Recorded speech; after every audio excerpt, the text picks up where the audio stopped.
I sat behind my mahogany desk, watching through the floor-to-ceiling windows of my penthouse office as my brother paced in the reception area. He looked different now, his designer suit wrinkled, his usually perfect hair disheveled. The mighty Marcus Bennett, reduced to begging for help from his failure of a sister. "Miss Bennett." My assistant Claire's voice came through the intercom. "Your brother is here for your 2 p.m. I took a moment to straighten the papers on my desk, enjoying his discomfort. "Give him 5 more minutes." 2 years ago, I had stood in the Bennett family kitchen, listening to Marcus and my father laugh at my plans to open an electronics repair shop. "A repair shop?"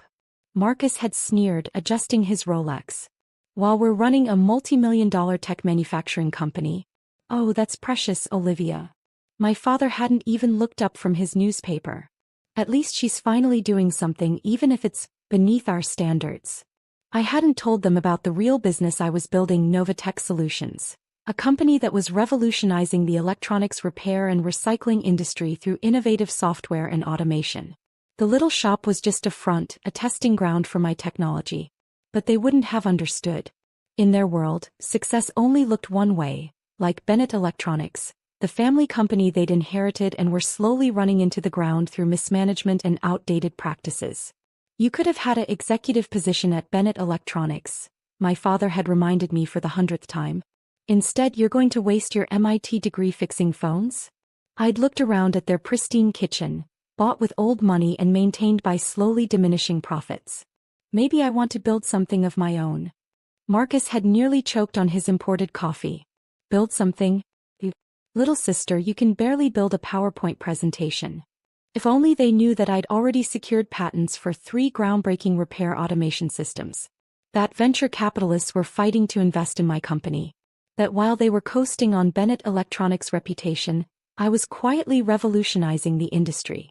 "Have fun with your little shop," Marcus had called after me as I left. "When it fails, there's always a secretary position open at Bennett Electronics." Now 2 years later, Marcus was the one facing failure. Bennett Electronics was hemorrhaging money, their stock price plummeting as competitors adopted newer, more efficient technologies, my technologies, though they didn't know that yet.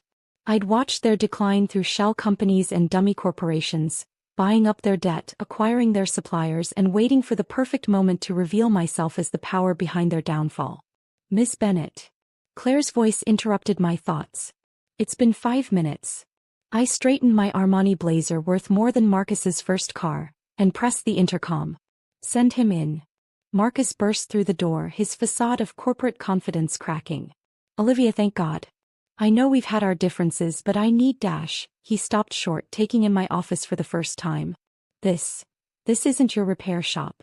I gestured to the chair across from my desk. "No, it's not. Please sit." He sank into the leather chair, looking lost. "I don't understand. Your shop.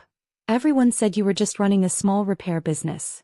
"I do own a repair shop," I said calmly. "I also own Novatech Solutions. Perhaps you've heard of us? We're the company that's been buying up all of Bennett Electronics' debt." The color drained from his face. "Novatech? But they're worth billions. They're the ones who developed the automated repair systems that are putting us out of business." I opened my laptop, turning it to face him. On the screen was Bennett Electronics' financial report, the real one, not the optimistic version they showed shareholders. "Your company is 3 months from bankruptcy, Marcus. Your technology is obsolete, your management structure is chaos, and your major investors are jumping ship." "How do you know all this?" "Because I've been watching you fail for 2 years." I pulled up another document, a list of shell companies and subsidiaries that led back to Novatech. "While you were laughing at my little shop, I was building an empire. One that's about to buy what's left of yours." Marcus leaned forward, his eyes wild. "That's why I'm here. We need an investor, a partner. Someone to help us modernize Dash." "You need a savior," I corrected him. "And you came to your little sister, thinking she still ran a repair shop, hoping she might have some industry contacts who could help." He slumped in his chair. "Dad doesn't know I'm here. He still thinks we can save it ourselves. His pride. His pride is what got you into this mess. His pride and your arrogance." I stood up, walking to the window. 40 stories below, I could just make out the sign of my original repair shop, the one they'd mocked so publicly. Do you know why that shop succeeded, Marcus? Because I wasn't afraid to start small, to learn the business from the ground up. While you were playing golf with Dad's business associates, I was developing technologies that would change the industry. Olivia, please. His voice cracked. The company, it's all we have. Dad will never recover if we lose it. I turned back to face him, remembering every dismissive comment, every condescending smile, every time they'd made me feel small for daring to dream differently. Actually, I said, pulling up one final document on my laptop, it's not all you have. You have one last chance to save something from this mess. Would you like to see how? Marcus stared at the document on my screen, his hands shaking slightly as he read through the terms. This is a takeover agreement. Merger technically, I corrected him. Though given Bennett Electronics' current market value, it's more like a rescue operation. You want to buy our company? His voice cracked. Our family's legacy? I leaned back in my chair studying him. Your family's legacy is already gone, Marcus. You and Dad saw to that when you refused to innovate, to adapt. This agreement is the only thing standing between you and complete bankruptcy. Claire appeared at the door with a stack of papers. Right on cue as always. The full contracts, Ms. Bennett. Thank you, Claire. I took the documents and spread them across my desk. The terms are simple. Novatech acquires Bennett Electronics at current market value, which I should mention, is about 1/10 what it was worth 2 years ago. We'll absorb the debt, restructure the company, and implement our technology across all operations. Marcus picked up the first page, his eyes widening at the numbers. This is nothing. The company's worth more than this. Is it? I pulled up Bennett Electronics' real-time stock price. Your shares have dropped 80% in the last year. You've lost your 3 biggest clients to competitors, to me actually, though you didn't know that. You're facing multiple lawsuits from investors over mismanaged funds. I paused, letting it sink in. Face it, Marcus. I'm offering you a lifeline. He slumped in his chair. What about Dad? What about our positions in the company? Dad will be offered a role as chairman emeritus, a ceremonial position with no actual power. You'll be demoted to regional sales director. I smiled slightly. Consider yourself lucky. Most of the current management team will be let go. Regional sales director? His face flushed with anger. I'm the CEO. You're the CEO of a failing company that you ran into the ground.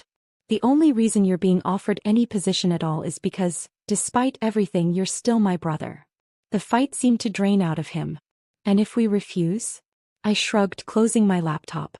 Then I call in Bennett Electronics debt, all of it. The company goes bankrupt, the shareholders sue, and the Bennett name becomes synonymous with corporate failure. Your choice. I need to talk to Dad, he said weakly. Of course. I pressed the intercom. Claire, please show Mr. Bennett out. And send in the board members from Novatech. We have other matters to discuss. As Marcus stood to leave, looking shell-shocked, I added, Oh, and brother? Tell Dad I've renovated my little shop into quite a nice corporate museum. He might want to visit sometime, see how the industry evolved while he wasn't paying attention. After he left, I watched through my office windows as a group of sleek executives filed into the building, Novatech's board members, arriving for our strategic planning meeting. How different from the day 2 years ago when I'd first opened my repair shop. I remembered standing in that small storefront, listening to my family's mockery, knowing that someday they'd understand just how wrong they were. But this wasn't about revenge. It was about innovation, about seeing the future when others were stuck in the past. The next morning, my father stormed into my office, past Claire's protests, past security. His face was red with a mixture of rage and disbelief. You, he roared. You're behind Novatech? I didn't even look up from my computer. I see Marcus showed you the merger agreement. Merger? This is theft. You're trying to steal our company. Now I did look up. Our company? You mean the company you inherited from grandfather and ran into the ground? The one you never thought I was good enough to run? We gave you every opportunity. No, I cut him off. You gave me one option, to fall in line, to do things your way. When I chose a different path, you laughed. Called it beneath our family's dignity. He slammed his hands on my desk. Because fixing phones in a tiny shop is beneath us. I stood slowly, my voice deadly calm. That tiny shop generated the seed money for Novatech. While you were clinging to outdated technology and old business models, I was revolutionizing the industry. Every innovation you dismissed, every change you refused to make, I turned those into billion-dollar opportunities. You did this deliberately, he accused. Set us up to fail. You set yourselves up to fail. I just built something better. I pressed a button on my desk and the wall screens came to life, showing Novatech's global operations. This is what success looks like in the modern world, Dad. Not golf club memberships and inherited titles, but innovation, adaptation, growth. Security arrived, my security team, not his, and stood quietly by the door. You have 24 hours to accept the merger offer, I said, sitting back down. After that, I start calling in your debt. All of it. He stared at me like he was seeing a stranger. In a way, he was. The dutiful daughter he thought he knew had never existed.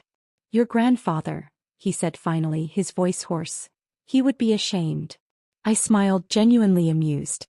Actually, he'd be proud. Who do you think funded my first patent application? He saw the future coming, Dad. He knew Bennett Electronics needed to change. You were just too proud to listen. The next day, Marcus returned with the signed merger documents. Dad had refused to sign himself, his final act of defiance, leaving Marcus to handle the details as CEO. Regional Sales Director, he muttered as he handed over the papers. From CEO to sales. Be grateful, I told him. It's more than your performance deserves.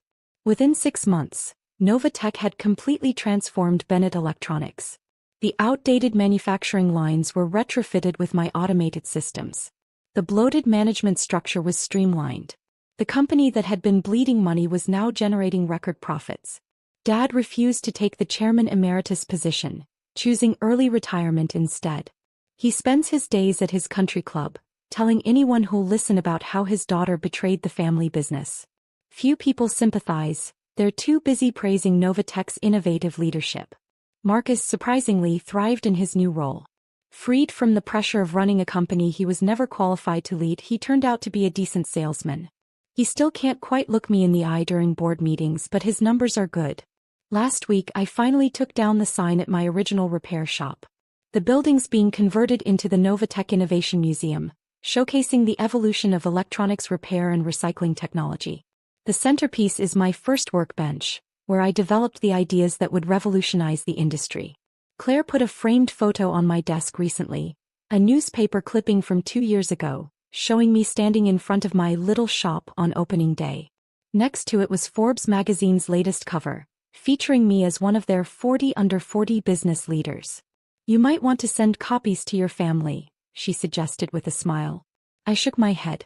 They've got front row seats to the show already. Success, I've learned, isn't about proving others wrong. It's about proving yourself right. Sometimes that means starting small, being underestimated, letting others laugh while you build something revolutionary.